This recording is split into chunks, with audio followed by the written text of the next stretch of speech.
Magandang araw mga bay. Sa muli, balik na naman tayo sa laot para makipagsapalaran at ipagpatuloy ang ating mga binuong pangarap. Solo dive pa rin ako mga bay. Kaya tara, samahan nyo ako para sa mga kaganapan sa aking pamamana sa araw na ito.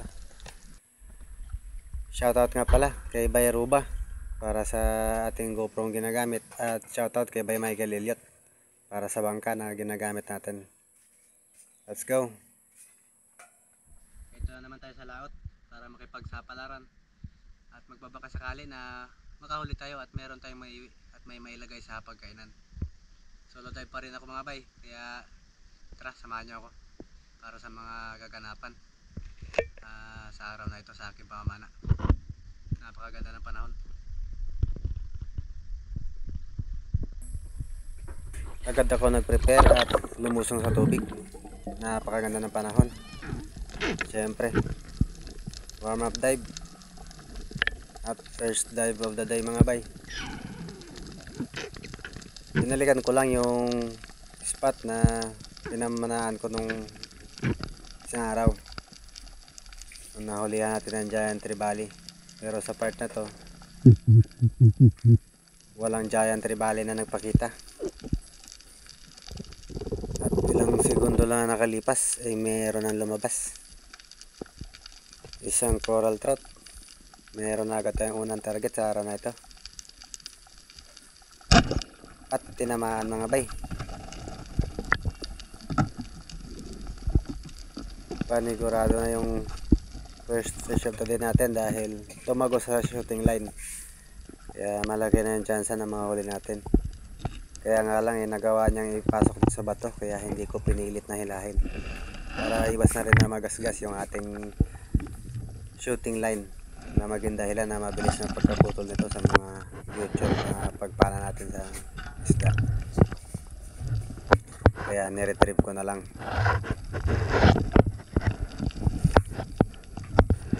As usual mga bay, habang nagre-retrieve talaga mag-iingat para iwas tangle tayo sa mga linya at iwas disgrasya. Good size na coral trout ang ating naging unang isda. Ito, bumaba ako dito sa may ledge na ito dahil nakikita kong nagugulat yung mga bait fish o mga dalagang bukid. Ganito yung mga palatandaan ko, at sigurado relate din yung ibang mga spiro dyan na pagka ganito yung galaw ng mga bait fish sa ilalim, merong mga predator na umaligid at naghahunt sa kanila.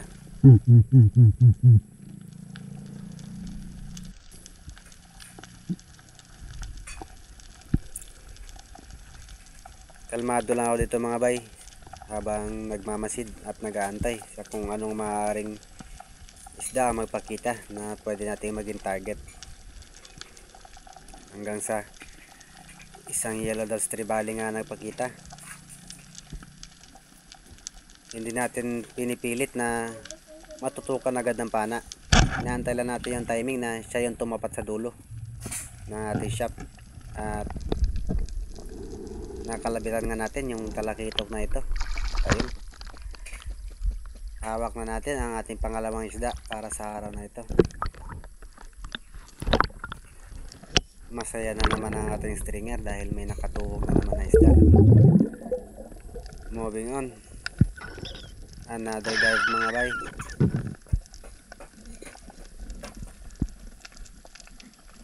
Sa areang ito, isang harlequin sweet lip ang target natin. Bali nakagawa natin ng maraming dive sa part na to dahil paiwas-iwas sa atin yung sweet lip na to. Pero sa pagkakataong to talagang dinahandahan ko na, at pagkakataong ito nakita ko na siya,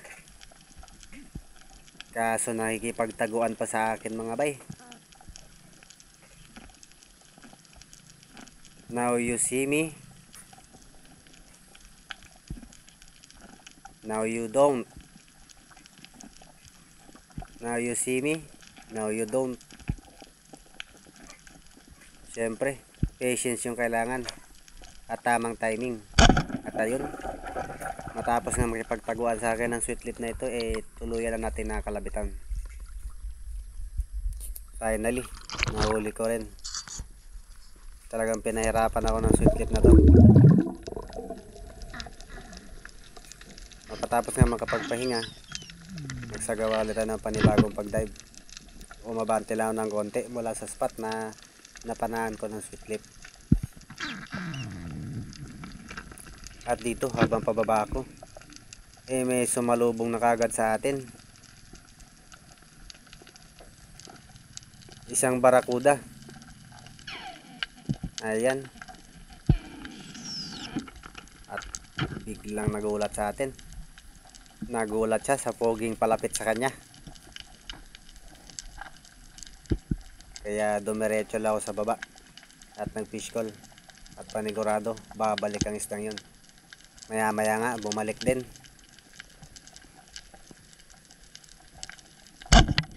At tuluyan na nga nating nakalabitan. Talagang hindi niya ma-resist na pagmasdan yung poging nasa harapan niya. Kaya yun, dahil sa curiosity, nakatikim siya ng isang malakas-lakas na tama ng shot natin. Moving forward, panibagong pagdive mga bay. Doon pa rin sa area na napana natin ng barakuda.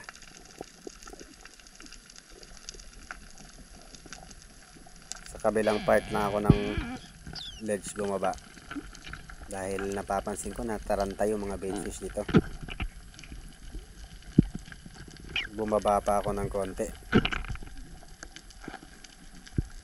Sabay dapa dito sa may ledge. At nagsagawa ng fish call para maka-attract ng attention ng anumang isda ang mga umaligid. At ayun, dalawang giant trevally. Halos magkasinlaki lang dalawa mga bay, kaya hindi na ako namili.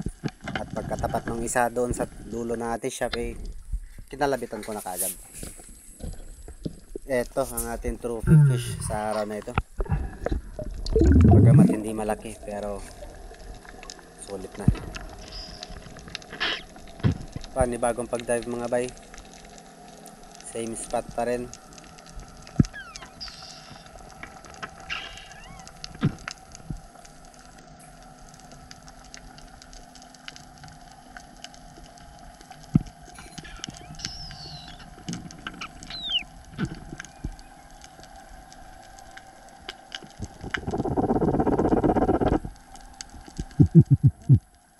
Same routine.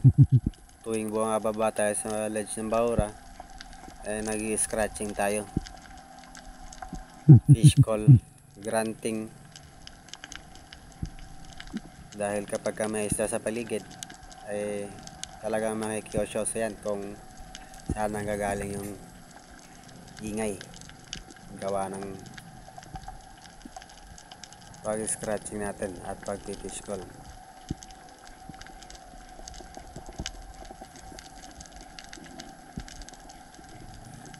Mga ilang segundo rin na lumipas mga bay at wala pa ako nakikita. At hanggang may napansin na akong isang coral trout na nakatingin pala sa atin doon sa may madilim na parte.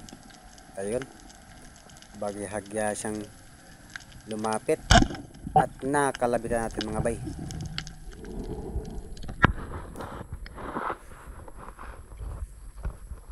Mistiso ang lapong ito dahil medyo mapula-pula talaga siya.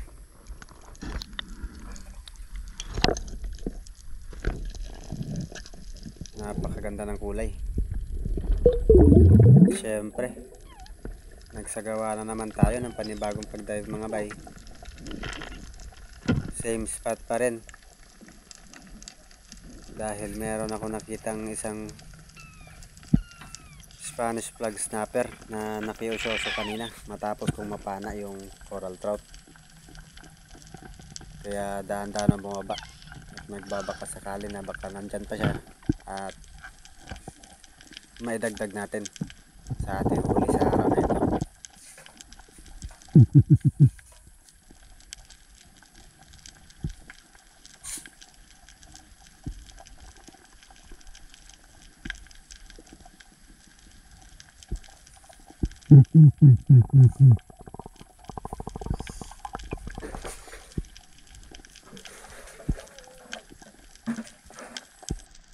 Makalipas ng ilang sandali mga bay, matapos natin magantay, dahan-dahan na lumapit at nakalabitan na nga natin. Saging-saging o Spanish flag snapper. Malaki na ito mga bay, sa 1 kilo na. At dito para sa huling dive sa araw na ito, at bali huling isda na rin natin sa araw na ito.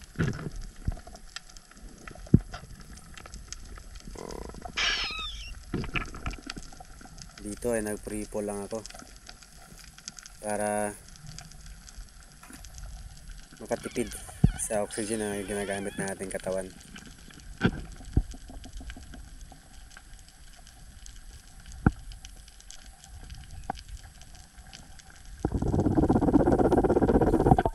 May kalabuan nga lang yung visibility mga bay, pero goods na rin. Kahit papano nakikita pa rin naman natin yung isda.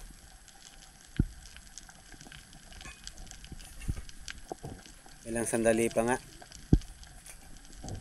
ng aking pag-aantay,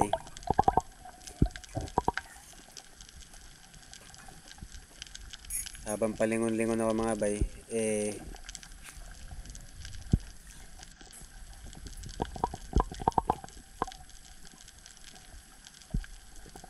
meron na nga nagpakita. 3 yellowtail trevally o talakitok. Medyo maliliit pa yung dalawa, kaya pinili natin itong malaki. Target lock. Mag-aantay na lang tayo ng tamang pagkakataon para makakalabitan natin. At ibinigay naman sa atin ang pagkakataon, kaya tuluyan natin ang kalabitan at tinamaan naman. Pagkatapos nga nito ay bumalik na ako sa bangka mga bay.